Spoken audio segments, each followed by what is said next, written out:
नमस्कार। क्या प्रियंका गांधी वाड्रा कर्नाटक का इतिहास मध्य प्रदेश में दोहरा सकती हैं?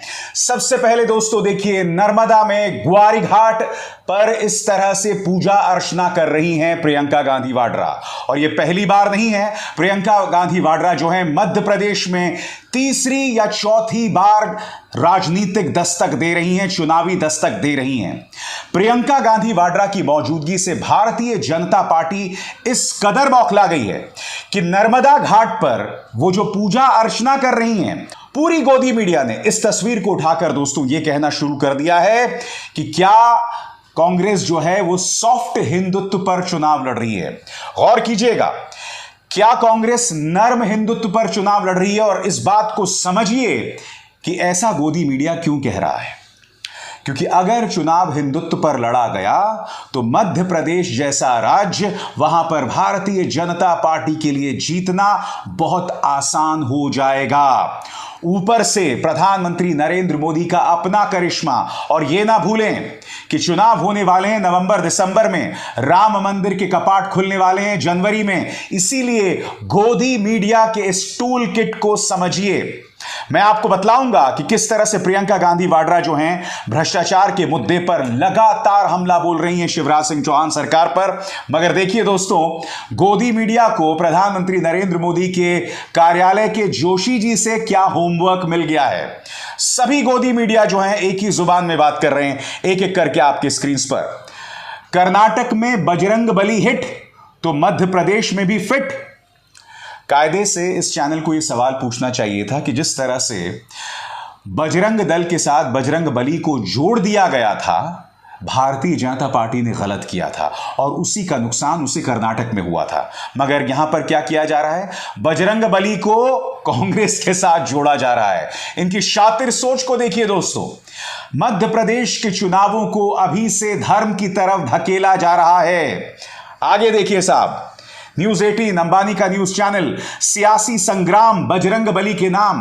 टीवी 9 और न्यूज 18 दोनों के लेखक एक ही हैं दोस्तों, एक ही जुबान में बात कर रहे हैं। क्योंकि यह टूल किट आया है प्रधानमंत्री कार्यालय के हिरेन जोशी की तरफ से। अब टीवी 9 भारतवर्ष का एक और कारनामा, 24 की लड़ाई प्रियंका धर्म और आस्था लेकर आई।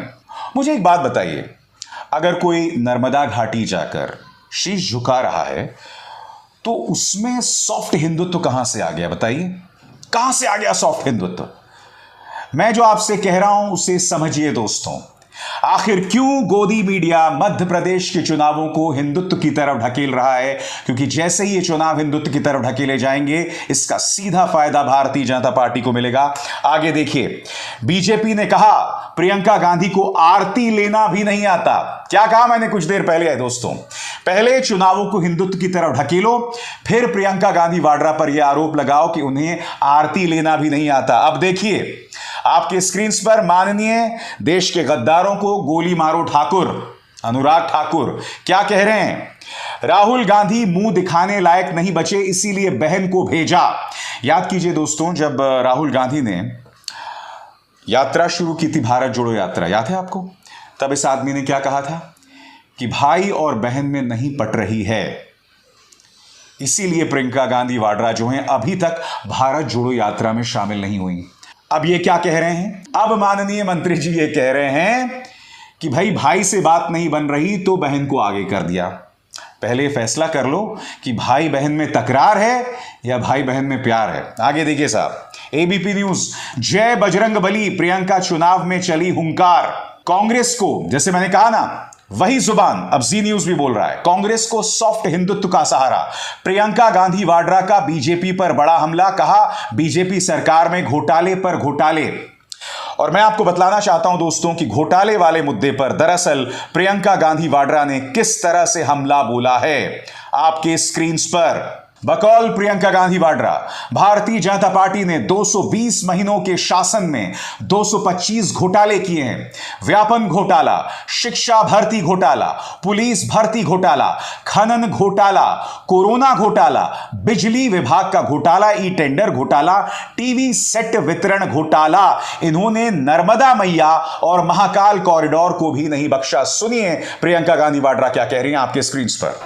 व्यापम घोटाला, शिक्षक पात्रा भर्ती घोटाला, पुलिस भर्ती का घोटाला, खनन घोटाला, कोरोना घोटाला, बिजली विभाग का घोटाला, ई टेंडर का घोटाला, टीवी सेट वितरण का घोटाला, कितने सारे घोटाले हैं।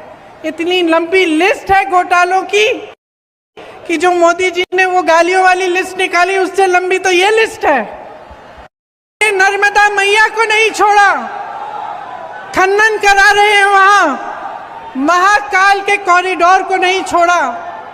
एक पुजारी जी है महाकाल के, मेरा उनसे संपर्क है, उन्होंने मुझे वीडियो भेजा कि तेज हवा चल रही है, औरतें इन्होंने बनाई है, सारी गिर रही हैं, क्योंकि उसमें भी घोटाला किया, उसमें भी किसी ने पैसे खाए हैं। तो कहाँ रुकेंगे ये लोग? और जो आपकी संस्कृति है, जो यहाँ के संस्कार हैं, उनका आप याद कब दिलाएंगे नेताओं को? ये मैं आपसे पूछना चाहती हूँ। 220 महीनों के शासन में 225 घोटाले किए हैं इन्होंने। तकरीबन हर महीने एक नया घोटाला कर रहे हैं। दोस्तों, आपको समझना पड़ेगा कि यहां पर महाकाल कॉरिडोर घोटाले का जिक्र क्यों किया गया है, क्योंकि आप जानते हैं कि 35 की रफ्तार से आंधी चलती है और तमाम सप्तऋषियों की मूर्तियां जो है महाकाल कॉरिडोर में भर भरा कर गिर जाती हैं। वहां के जो अधिकारी होते हैं वो कहते हैं कि कोई केस दर्ज करने की जरूरत नहीं है, कोई भ्रष्टाचार नहीं है, जबकि लोहे के सरिये, स्टील के सरिये लगाए जाने चाहिए थे। उन तमाम मुद्दों की अनदेखी की गई। बाकायदा दैनिक भास्कर ने उस पर लंबी चौड़ी पड़ताल की थी। इसका अर्थ क्या हुआ कि धर्म के मुद्दे पर भी भारतीय जनता पार्टी जो है वो भ्रष्टाचार के घेरे में है।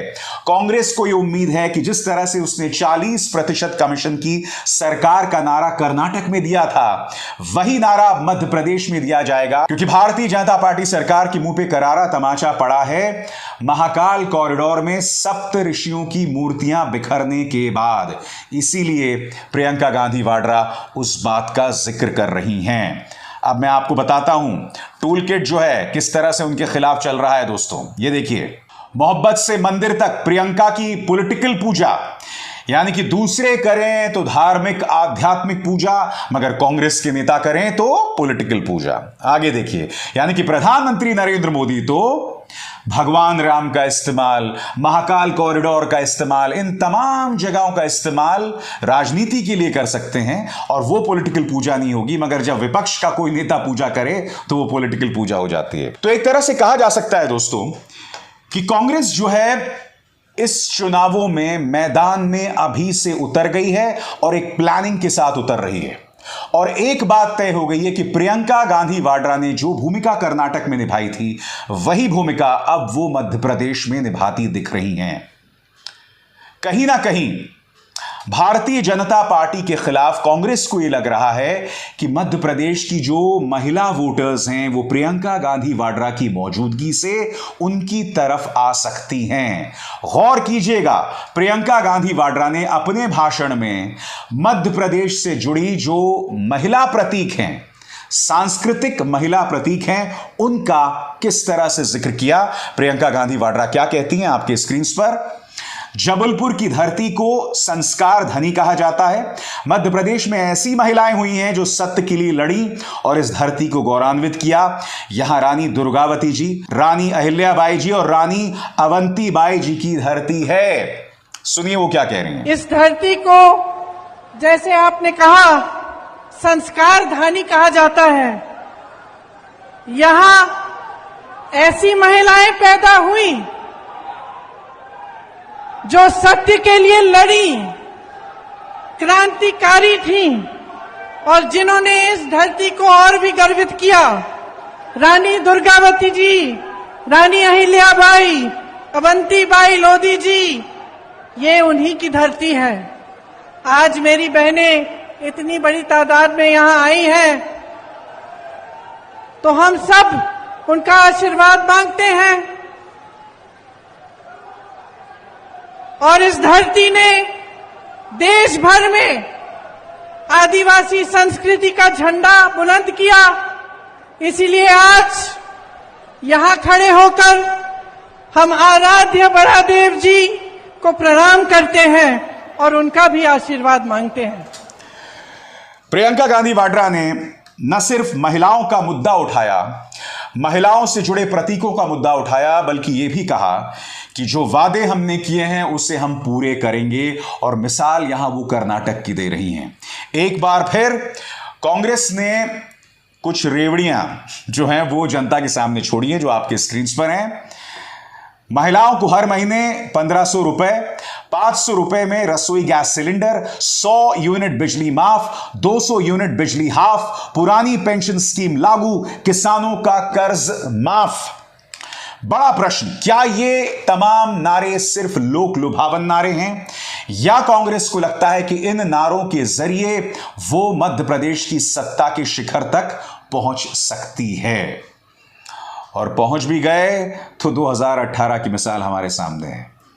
सरकार बनी और फिर कुछ ही दिनों बाद, कुछ ही महीनों बाद कोरोना के ठीक पहले सरकार गिर गई। इसीलिए कांग्रेस के सामने ढेरों चुनौतियां हैं। प्रियंका गांधी यकीनन तुरुप का पत्ता है। इसके अलावा हम ये ना भूलें कि अब मध्य प्रदेश कांग्रेस में जो है जूतम पैजार नहीं चल रही है, जिस तरह से 2018 के पहले माहौल था। उस वक्त पार्टी बुरी तरह से बटी हुई थी, पार्टी की कोई रणनीति भी नहीं थी। अब एक रणनीति के तहत वो लोग चुनाव लड़ रहे हैं, मगर क्या ये रणनीति उन्हें मध्य प्रदेश, राजस्थान, छत्तीसगढ़ में दोबारा सत्ता दिलवा पाएगी? ये अहम सवाल है। अब अभिसार शर्मा को दीजिए इजाजत। नमस्कार।